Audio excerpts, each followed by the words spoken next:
Three Masters of the Sea, the Artist's Ultimate Challenge. Three artists, three approaches to the eternal subject of water and the sea. Winslow Homer, the solitary observer on the Maine coast. Frederick Waugh, the patient student of wave anatomy. And John Singer Sargent, the travelling virtuoso capturing water's light across the ocean.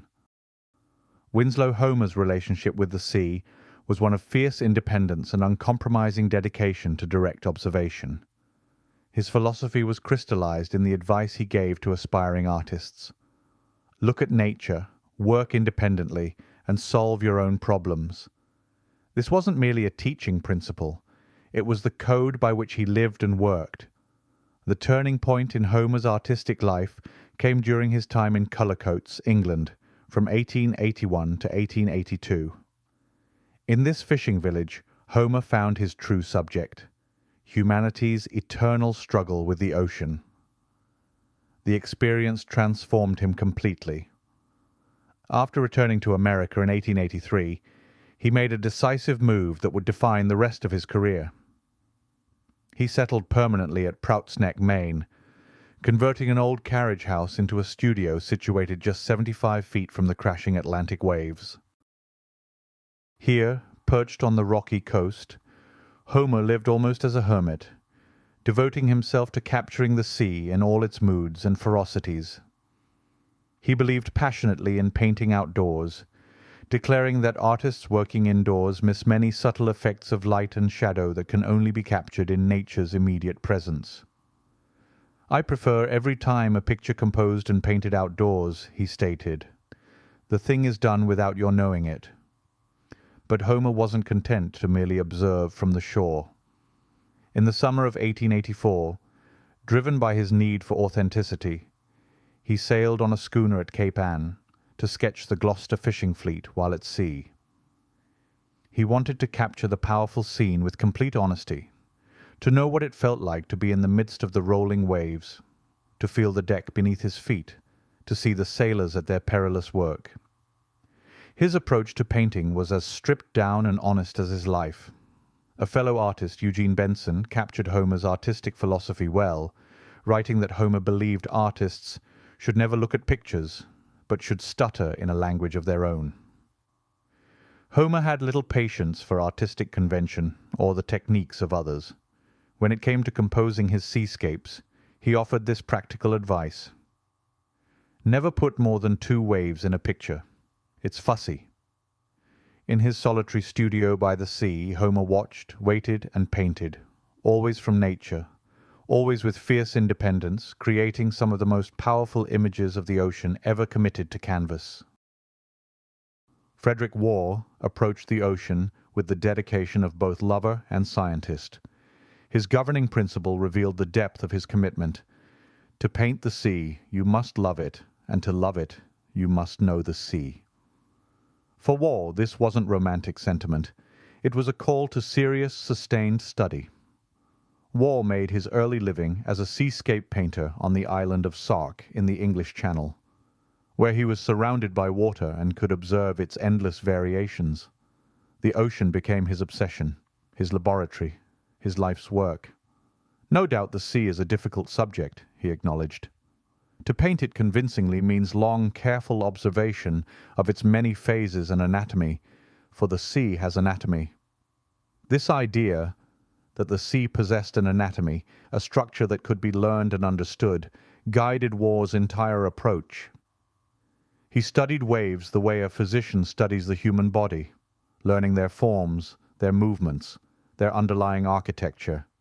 He recognized both the value and the challenge of painting directly from nature. "Of course, to paint the sea on the spot is good, very good, but at its best it is confusing," he wrote in his unpublished manuscript. "At first one is inclined to paint every sort of wave which comes, dropping the one which has been laid in for another one. Soon, however, the attention becomes riveted upon one peculiarly attractive phase, and you look for repetitions of it until by degrees you have worked it out. This patience, this willingness to wait and watch for the wave to repeat itself, to reveal its pattern, was central to Waugh's method. He would make numerous smaller plein air works and sketches during years of close observation, building a vast visual vocabulary of the sea's behaviour. These studies would later inform his larger studio works, where he could draw upon his accumulated knowledge to create his dramatic compositions of waves crashing against rocks. When he returned to the United States in 1908, Waugh settled in Montclair Heights, New Jersey, though he would spend his later years in Provincetown, Massachusetts, always beside the sea. Wherever he lived, the ocean remained his constant subject and teacher. John Singer Sargent was indeed the travelling master of light and water. Sargent's relationship with water was one of restless exploration and virtuosic technique.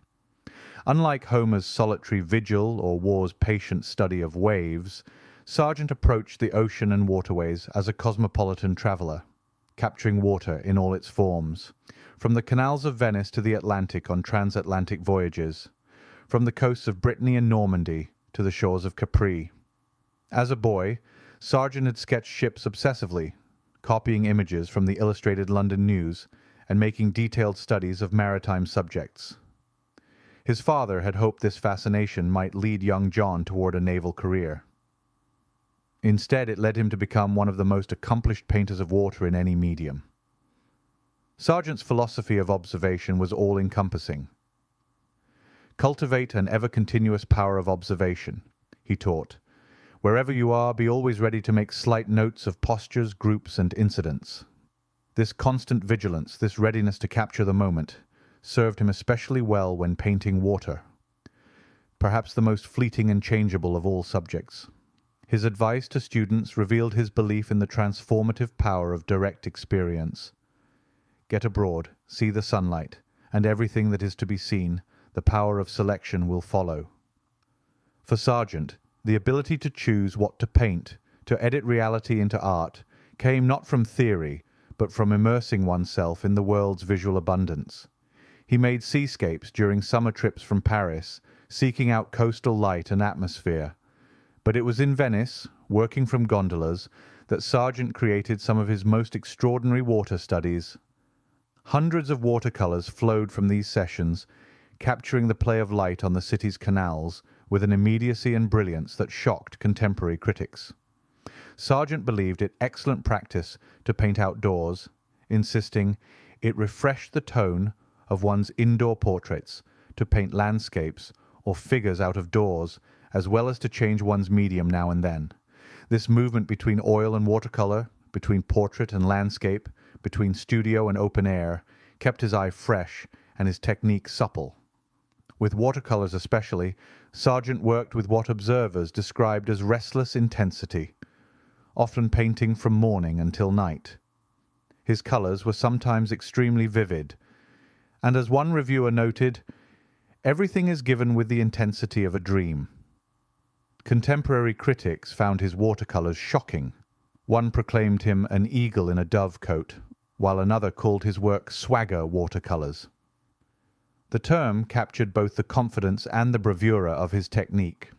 Whether painting from a gondola in Venice, on the deck of a ship crossing the Atlantic, or along the rocky shores of the Mediterranean, Sargent brought the same qualities: ceaseless observation, technical mastery, and an ability to capture water not as a static surface, but as living light, brilliant, ephemeral, and unforgettable. Three artists, three approaches to the eternal subject of water and the sea. Homer, the solitary observer on the Maine coast. Waugh, the patient student of wave anatomy. Sargent, the travelling virtuoso capturing water's light across the ocean. Each in his own way answered the ocean's call, and each left us images that still seem to move and breathe with the life of the sea itself. And finally, don't forget to check the link below for our special offer on our 12-volume fully illustrated collector's set at one special price. Get 40% off the entire collection. So just click the link below for this special savings for your art library. And thank you.